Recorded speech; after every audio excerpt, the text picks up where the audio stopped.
I'm Zunaira Malik. I'm a fashion designer, an interior designer, and now a BTEC educator. I was really into colors from my childhood. And when I was choosing my qualifications, I wanted something practical. I didn't want to study theory only. So I was just wondering that if I can get a qualification which can give me so many practical skills and it can give me strong portfolio. That is why I chose BTEC H&D in Art and Design.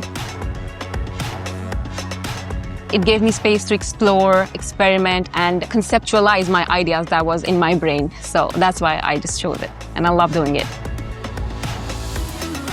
BTEC taught me how to research, how to present my ideas confidently. And that was the thing that really, got me into the BTEC. And it really helped me, first step is conceptualizing, then development, then, present your ideas on the notebook, and then you can make it to the real world. As a BTEC teacher, I'm really proud because I never knew that I'm going to be a teacher or I'm going to pass it on to the next generation, what I've learned through BTEC. So when I started working and I managed my first exhibition and my students, from their first idea to the final display, and see them standing there with confidence, showing their work to the real audiences, that really made me proud that, wow, I did it.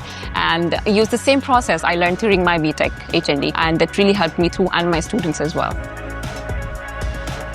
BTEC is special because I think it prepares you for the real world. You learn it, you learn research, concept building, your development, you have a lot of room to explore, and then it can make you ready for the industry. You learn things about design that you can apply on your real world the moment you enter the industry. That's really helpful. I think BTEC is playing a really good role in the society because I think what I am today is because of BTEC. It really gave me confidence in presenting my ideas, and I want that my student must have the same experience on their journey with BTEC.